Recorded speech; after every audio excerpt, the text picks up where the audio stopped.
இன்னைக்கு நம்முடைய கிளாஸ்ல வந்து பாத்தீங்கன்னா BEd first year first semester அதுல வந்து பாத்தீங்கன்னா ஒவ்வொரு சப்ஜெக்ட்டுக்கும் நான் இம்பார்ட்டன்ட் 10 மார்க் கொஸ்டினும் அந்த 10 மார்க் கொஸ்டின் கீழே என்னென்ன கீ பாயிண்ட்ஸ் வர சொல்லி தான் நான் கொடுத்துட்டு இருக்கேன். சரிங்களா? இன்னைக்கு வந்து பாத்தீங்கன்னா தற்கால இந்தியாவும் கல்வியும் அதுல வந்து பாத்தீங்கன்னா ஃபர்ஸ்ட் யூனிட்டுக்கும் செகண்ட் யூனிட்டுக்கும் இம்பார்ட்டன்ட் 10 மார்க் கொஸ்டினும் அதுக்கு கீழே என்னென்ன கீ பாயிண்ட்ஸ் வருதுன்னா இப்ப நான் சொல்ல போறேன். சரிங்களா? இந்த சப்ஜெக்ட்ல ஆல்ரெடி 3 யூனிட்டுக்கான இம்பார்ட்டன்ட் 10 மார்க் கொஸ்டினும் அது கீழே என்னென்ன கீ பாயிண்ட்ஸ் வருது ஆல்ரெடி நான் அப்லோட் பண்ணிட்டேன். அந்த வீடியோ பார்க்காதவங்க அந்த வீடியோ வந்து நம்முடைய சேனல்ல பிளேலிஸ்ட்ல போய் பாத்தீங்கன்னா எல்லா சப்ஜெக்ட்டும் நான் ஃபோல்டர் வைஸா கொடுத்துருப்பேன். அதுல போய் நீங்க பாத்துக்கலாம். சரிங்களா? இப்போ வந்து பாத்தீங்கன்னா இந்த 2 யூனிட்டுக்கான இம்பார்ட்டன்ட் 10 மார்க் கொஸ்டினும் அதுக்கு கீழே என்னென்ன கீ பாயிண்ட்ஸ் வரும் அது சொல்றதுக்கு முன்னாடி இப்போ எனக்கு வந்து பாத்தீங்கன்னா லாஸ்ட் டைம் வந்து பாத்தீங்கன்னா கண்டினியூஸா எனக்கு கால் வந்துட்டே இருந்துச்சு. நிறைய போன் என்னால எடுக்க முடியல. ஏன்னா தொடர்ந்து கால் வரதால அவங்களுக்கு நான் திரும்ப நோட்ஸ் அனுப்ப வேண்டியிருக்கு.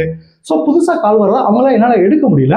ஸோ எனக்கு கால் பண்ணி நான் எடுக்க முடியாதவங்க வந்து எனக்கு நாளைக்கு கால் பண்ணுங்க. சரிங்களா? அதே மாதிரி இந்த செகண்ட் செமஸ்டர் ஜாயின் பண்றவங்க வந்து பாத்தீங்கன்னா ஃபர்ஸ்ட் செமஸ்டர் முடிஞ்ச மறுநாள் எனக்கு கால் பண்ணுங்க. அப்படியே நீங்க செகண்ட் செமஸ்டர் நீங்க ஜாயின் பண்ணிக்கலாம். சரிங்களா? ஓகே, இப்போ நீங்க எப்படி ஜாயின் பண்ணணும்னா என்னுடைய மொபைல் நம்பர் 9159084262 இந்த நம்பருக்கு நீங்க கால் பண்ணுங்க. நம்முடைய கிளாஸ்ல நீங்க எப்படி ஜாயின் பண்ணலாம் சொல்லி நான் உங்களுக்கு டீட்டெயிலா சொல்லிடுவேன். அதே மாதிரி புதுசா ஜாயின் பண்ணவங்களுக்கும் நான் இது வரைக்கும் எடுத்த அந்த பழைய நோட்ஸ் எல்லாமே உங்களுக்கு மொத்தமாக அனுப்பிச்சிருவேன். நான் அனுப்புற நோட்ஸ் வந்து பாத்தீங்கன்னா நீங்க எக்ஸாமுக்கு எப்படி எழுதணுமோ அந்த மாதிரி இருக்கும். நான் எல்லாமே உங்களுக்கு பாயிண்ட் வைஸா கன்வெர்ட் பண்ணி முக்கியமான விஷயத்துல உங்களுக்கு பாக்ஸ் போட்டு கொடுத்துருப்பேன். இந்த கடைசி டைம்லயும் நீங்க எக்ஸாம் படிக்கிறதுக்கு உங்களுக்கு உதவியா இருக்கும். சரிங்களா? இப்போ வந்து பாத்தீங்கன்னா நான் நாளையில இருந்து அடுத்த 2 நாள் வந்து தற்கால இந்தியாவும் கல்வியும் அந்த சப்ஜெக்ட் தான் நான் படிக்க சொல்லியிருக்கேன். ஆல்ரெடி நான் சொன்ன மாதிரி 3 யூனிட்டுக்கான கீ பாயிண்ட்ஸ் கொடுத்துட்டேன். இன்னைக்கு வந்து பாத்தீங்கன்னா தற்கால இந்தியாவும் கல்வியும் செகண்ட் யூனிட் பாருங்க, சமூக பல்வகைமையை புரிந்து கொள்ளல். இந்த செகண்ட் யூனிட்ல இருந்து ஒரு 3 முக்கியமான 10 மார்க் கொஸ்டின் இருக்கு. ஃபர்ஸ்ட் கொஸ்டின் பாருங்க, கல்வி என்னும் பாடத்துறை தத்துவம், உளவியல், சமூகவியல், மானுடவியல், அரசியல், வரலாறு ஆகிய பாடத்துறைகளுடன் கொண்டுள்ள பல்துறை தொடர்பு தன்மை.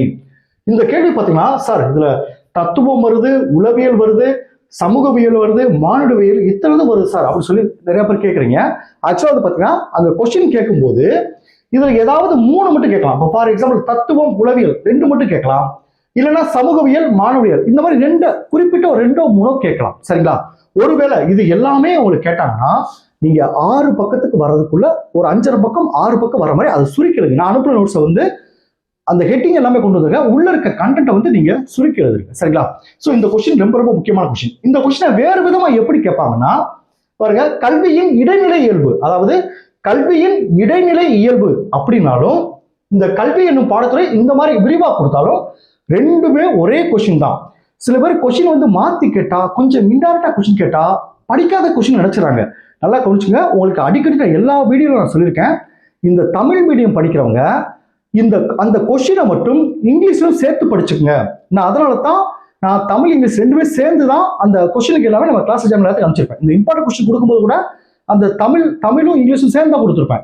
இங்கிலீஷ் படிக்கிறவங்களுக்கும் நான் தமிழும் இங்கிலீஷ் சேர்ந்து தான் கொடுத்துருப்பேன் அந்த இம்பார்ட்டன்ட் கொஸ்டின் மட்டும். சரி, ஏன்னா அந்த ரெண்டுல ஏதாவது ஒன்று நம்ம படிக்கும் போது இது என்ன கொஸ்டின் நம்ம தெரிஞ்சுக்கிறதுக்கு எளிமையா இருக்கும். சரிங்களா? ஓகே, இது ஃபர்ஸ்ட் கொஸ்டின்.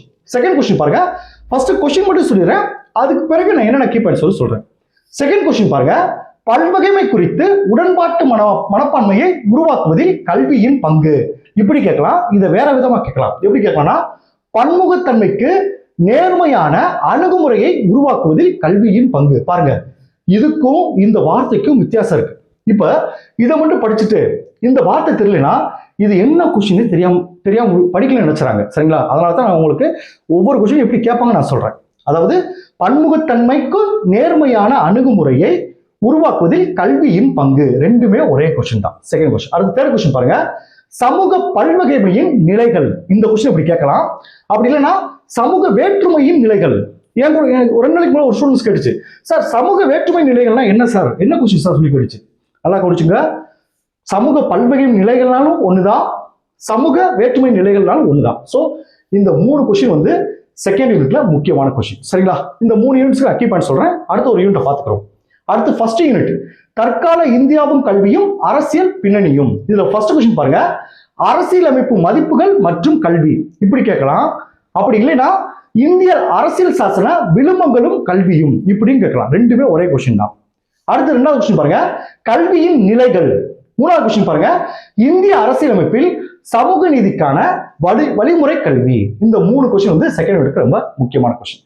இப்போ கொஸ்டின் சொல்லிட்டேன். இப்போ ஒவ்வொரு கொஸ்டினுக்கும் என்னென்ன கீ பாயிண்ட்ஸ் வரும்னு சொல்லி பார்ப்போம்.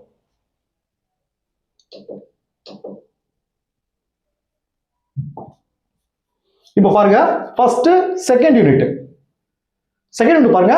அதுல ஃபர்ஸ்ட் கொஸ்டின் பாத்தீங்கன்னா, கல்வி என்னும் பாடத்துறை தத்துவம், உளவியல், சமூகவியல், மானுடவியல், அரசியல், வரலாறு ஆகிய பாடத்துறைகளுடன் கொண்டுள்ள பல்துறை தொடர்பு தன்மை. இதுக்கு என்ன பாயிண்ட் வரும்னா, ஃபர்ஸ்ட் பாயிண்ட் பாருங்க, பல்துறை பாட தொடர்பு தன்மை என்பது பொருள். இப்ப பாருங்க சார், இந்த மாதிரி கேள்வி வந்தா நீங்க முதல் 2 பக்கத்திலே 3 மார்க்கு 2 மார்க் வாங்கிடலாம். எப்படி சார் வாங்கலாம் பாத்தீங்கன்னா, நல்லா கவனிச்சுங்க.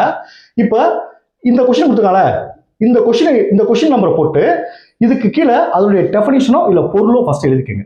சரி, நல்லா கவனிச்சிங்களா? பொருளை எழுதிட்டு அதுக்கப்புறம் இந்த பாயிண்ட்ஸ் இருக்கு பாத்தீங்களா, நான் கொடுத்துருக்க அந்த கீ பாயிண்ட்ஸ் இருக்கு பாத்தீங்களா, இதை வரிசையா எழுதிட்டு அப்படியே ஒரு பாக்ஸ் போட்டுருங்க. இதை பார்த்த உடனே வந்துட்டு உங்களுக்கு 10 மார்க் கொஸ்டின்ல ஒரு 2 மார்க் 3 மார்க் கிடைச்சிடும். சரிங்களா? இந்த ஒரே பக்கத்துல இல்ல 1.5 பக்கத்துல நீங்க 2 மார்க் வாங்கிடலாம். அப்ப நான் ஆல்ரெடி சொல்லியிருக்கேன், நம்ம 32 மார்க் எடுத்து பாஸ் பண்ணுறது ஈஸியா பாஸ் பண்ணிடலாம், பயப்படாதீங்க. சரிங்களா? இப்போ பாருங்க என்னென்ன கீ பாயிண்ட்ஸ் சொல்ல பாருங்க. பல்துறை பாடப்பொருள் தன்மை என்பதன் பொருள்.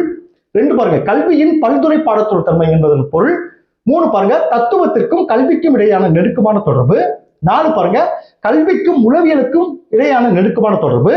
5 கல்விக்கும் சமூகவியலுக்கும் இடையான நெருக்கமான தொடர்புகள். சரிங்களா?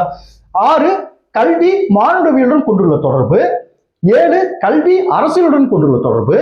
8 கல்விக்கும் வரலாற்றுக்கும் இடையான தொடர்பு. இந்த 8 பாயிண்ட் வரிசையா எழுதி அப்படியே ஒரு பாக்ஸ் போட்டுருங்க. ஃபர்ஸ்ட் பொருள் எழுதிட்டு அந்த பாக்ஸ் போட்டுருங்க. அடுத்து செகண்ட் கொஸ்டின் பாருங்க, பல்வகைமை குறித்து உடன்பாட்டு மனப்பான்மையை உருவாக்கிடலில் கல்வியின் பங்கு. அப்படி இல்லைன்னா எப்படி கேட்பான்னு சொல்லியிருக்கேன், பன்முகத்தன்மைக்கு நேர்மையான அணுகுமுறையை உருவாக்குவதில் கல்வியின் பங்கு. ரெண்டுமே ஒண்ணுதான். இதுல என்ன பாயிண்ட் வருவாங்க? 1 குழு இடைவினை புரியும் வகுப்பறை அமர்வுகள். 2 கூட்டுறவுடன் கற்றல். 3 இணைந்து கற்றல். இந்த 3 பாயிண்ட் வரும். சரிங்களா? அடுத்து பாருங்க, 3வது கொஸ்டின் பாருங்க, சமூக பல்வகைமையின் நிலைகள். இதுல என்ன சார் வரும் அப்படி பாத்தீங்கன்னா, ஃபர்ஸ்ட் 1 தனிநபர் அளவிலான சமூக பல்வகைமை. 2 மண்டல அல்லது வட்டார அளவிலான சமூக பல்வகைமை. 3 மொழி ரீதியான சமூக பல்வகைமை. 4 மத சார்பான அளவில் சமூக வேற்றுமை நிலை. 5 ஜாதி ரீதியான சமூக பல்வகைமை. 6 பழங்குடியினர் அளவில் காணப்படும் சமூக பல்வகை. இந்த 6 பாயிண்ட் வரும். சரிங்களா? அடுத்து ஃபர்ஸ்ட் யூனிட் பாருங்க, அரசியல் மதிப்புகள் மற்றும் கல்வி.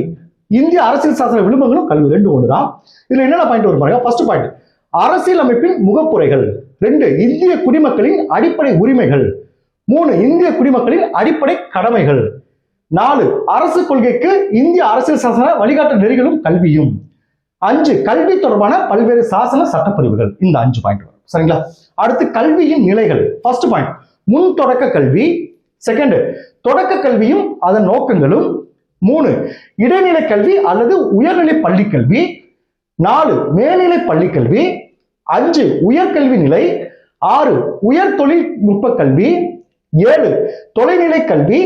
8 திறந்த வெளி பள்ளி முறை. சரிங்களா? இந்த 8 பாயிண்ட் வரும். அடுத்து 3வது கொஸ்டின் பாருங்க, லாஸ்ட் கொஸ்டின் வந்து இந்திய அரசியலமைப்பு சமூக நீதிக்கான வழிமுறை கல்வி. இந்த கொஸ்டினோ இல்லைன்னா இந்த கட்டாய மற்றும் இலவச கல்வி உரிமை, இது ஈஸியா எழுதிடலாம். இந்த கட்டாய மற்றும் இலவச கல்வி நம்ம நிறைய மற்ற சப்ஜெக்ட் இருக்கும், அதாவது கட்டளை கற்பித்து இந்த கொஸ்டின் இருக்கும். ஒரு சப்ஜெக்ட் படிச்சதை இந்த எழுதிக்கலாம். இது எல்லாத்தையும் கண்டென்ட் ஒன்று தான். ஸோ இதை வந்து நீங்க ரீட் பண்ணாமே போதும். ஸோ இந்த கொஸ்டின் எனக்கு வேணாம், நீங்க என்ன செய்யுங்க, இந்த கொஸ்டின் படிச்சிருங்க. இந்திய அரசியலமைப்பில் சமூக நீதிக்கான வழிமுறை கல்வி, இந்த கொஸ்டினை படிச்சிருங்க. சரிங்களா? ஸோ அடுத்த 2 நாள் கொஞ்சம் ஹார்ட் ஒர்க் பண்ணுங்க. ஹார்ட் ஒர்க் பண்ணி இந்த சப்ஜெக்டை முடிச்சிருங்க. அடுத்து நான் எஜுகேஷன் சைக்காலஜில நீங்க எப்படி படிக்கணும், 2 நாள் அதுக்கு டைம் கொடுத்துருக்கேன். முதல் நாள் வந்து 3 யூனிட் அதை முடிச்சிடும். அந்த 3 யூனிட் எந்தெந்த யூனிட்டை முடிக்கணும் எல்லாமே அடுத்த கிளாஸ்ல சொல்றேன். சரிங்களா? Okay, thank you students. நம்ம நெக்ஸ்ட் பார்ப்போம்.